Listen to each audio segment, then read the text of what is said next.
Quelques semaines après la disparition de Narumi Kurosaki sur un campus universitaire de Besançon, les enquêteurs se concentrent déjà sur un seul suspect. Son ex-petite amie, qui est le dernier à l'avoir vue vivante, Nicolas Zepeda.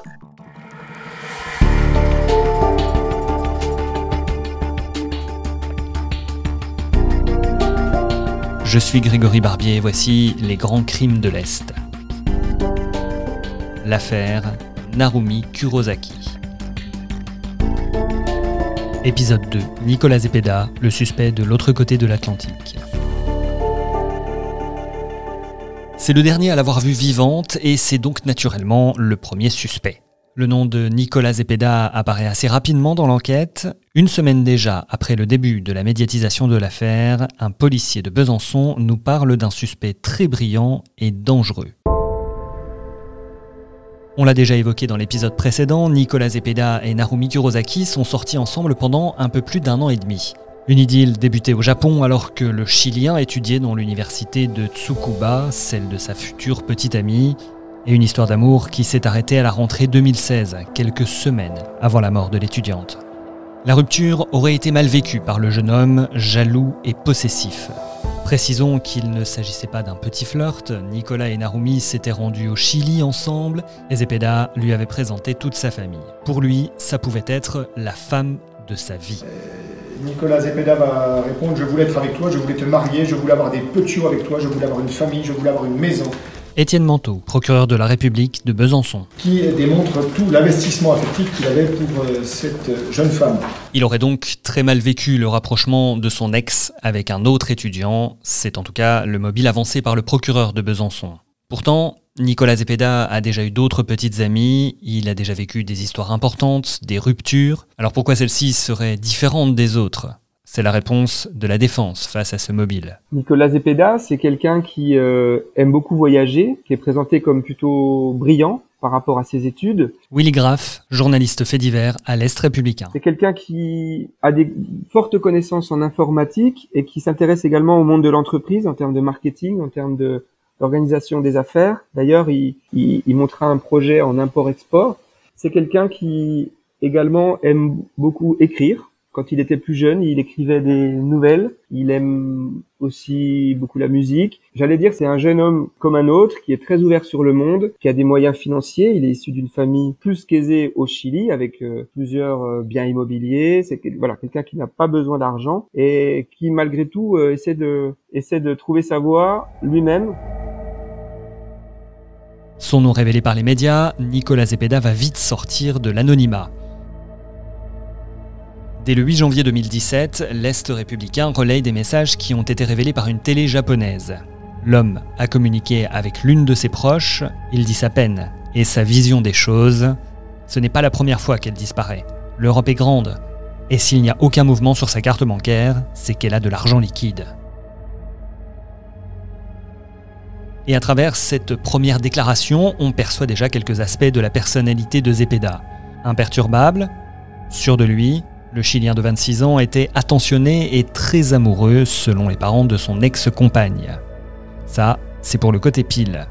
Mais pour les enquêteurs, c'est le côté face, sombre et calculateur qui a pris le dessus en ce début décembre 2016. Après quelques recherches rapides, ils ont acquis la conviction que Nicolas Zepeda Contreras s'est bien rendu à Besançon, contrairement à ce que le mis en cause a affirmé au début de l'enquête. Et en fait, au fur et à mesure des révélations, le suspect semble adapter ses réponses. Finalement, oui, il est bien venu voir Narumi, mais c'est parce qu'elle lui a envoyé un message alors qu'il était en escale à Madrid et se rendait à Genève. Impossible, répondent les enquêteurs qui remarquent que Zepeda avait réservé une voiture de location à Dijon dès le 17 novembre, 2 semaines avant son arrivée ici. Alors finalement, non, il n'allait pas à Genève pour une conférence. Son cousin à qui il avait dit cela a mal compris, il allait bien à Besançon pour une visite touristique et c'est là qu'il a croisé son ex par hasard. Pour la défense du Chilien, pas d'écart dans les réponses, juste des questions différentes des enquêteurs. Nicolas Zepeda voyageait en Europe, il est venu en France en se raccrochant à la seule personne qu'il y connaissait et au seul endroit dont cette dernière avait parlé, Besançon. Dès le début des investigations, celui qui est alors professeur assistant en marketing à l'université de Santiago est donc dans le viseur.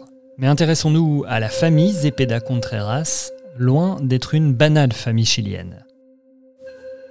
Nicolás Zepeda, il est issu d'une famille très aisée au Chili. Willy Graff. Son père est cadre à Movistar. Movistar, c'est une entreprise de téléphonie hispanophone très importante. Sa mère, elle, est secrétaire pour un homme politique, l'équivalent d'un sénateur, je crois, au Chili. Il a 2 sœurs, 2 jumelles. Voilà, c'est quelqu'un qui vit dans un milieu plutôt de nantis, avec plusieurs biens immobiliers à droite à gauche au Chili, et qui n'a jamais eu de problème d'argent et n'aura jamais de problème d'argent, pour résumer. Une réussite qui a permis à la famille de se payer plusieurs biens immobiliers. Alors début janvier 2017, quand son nom commence à être prononcé dans les médias, le mis en cause quitte l'appartement familial de Santiago pour une location dans une petite ville à 400 km de la capitale. Un peu plus tard, c'est dans le fief doré de son père, à Viña del Mar, qu'il trouvera refuge loin des polémiques et de l'intérêt grandissant des journalistes chiliens. Ce portrait de famille est nuancé par les avocats du jeune homme. D'accord, sa mère est secrétaire et son père est cadre, mais pour eux, on est loin de la haute société. Nicolás Zepeda, un garçon de classe moyenne qui a monté une petite entreprise d'import-export et qui économise durement pour se payer ses voyages.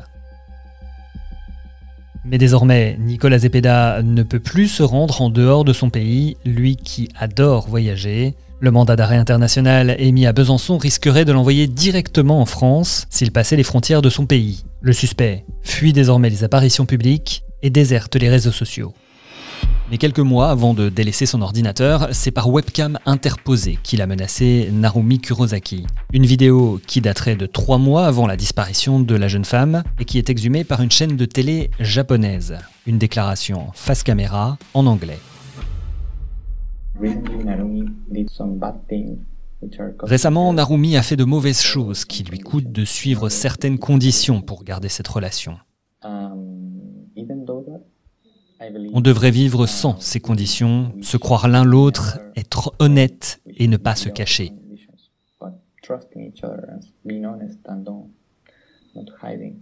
Certaines conditions sont applicables pendant son séjour en France et d'autres sont applicables pour toujours. Si elle ne peut pas suivre ces conditions pendant 2 semaines, 2 semaines à partir de maintenant, je mettrai ces conditions à exécution avec effet immédiat. Elle doit payer un peu ce qu'elle a fait et assumer qu'elle ne peut pas continuer à faire ce genre d'erreur avec une personne qu'il aime. Ouais, 2 semaines. Avec le recul, on se dit que ces conditions assez mystérieuses, cet ultimatum de 2 semaines et ces menaces, ça colle plutôt bien avec les premières suspicions. Enfin, ça colle pour l'accusation, parce que du côté de la défense, on n'y voit là qu'une vidéo jetée comme une bouteille à la mer, comme une lettre de rupture et de désespoir que l'on voudrait rendre publique. Cette vidéo, elle est particulière. Willy Graff, journaliste fait divers à l'Est républicain. Elle peut sonner comme une vidéo, en tout cas d'ultimatum, à la lumière de ce qui se passera 2 mois après, c'est-à-dire la disparition de Narumi. Sur le moment, elle paraît assez floue puisque Nicolás Zepeda évoque des conditions, un ultimatum en termes de délai pour remplir ces conditions, mais il reste assez mystérieux sur concrètement ce qu'il demande à Narumi. Pour autant, on sent que le ton est assez glacé, assez glacial. C'est une vidéo qui évidemment interpelle beaucoup à la lumière de cette affaire et qui peut être considérée comme un élément à charge. Les enquêteurs tirent un fil et ce n'est que le début de leur découverte. Quels indices ont-ils récoltés? Comment imaginent-ils la soirée du drame? Et comment se défend Nicolás Zepeda? Ce sera pour le prochain épisode. C'était le 2e volet de cette série des grands crimes de l'Est consacrée à la disparition de Narumi Kurosaki. Vous pouvez nous écouter sur Apple Podcast, Podcast Addict, Deezer, Spotify et tous les autres. Rendez-vous pour l'épisode 3, des messages suspects et des achats qui intriguent.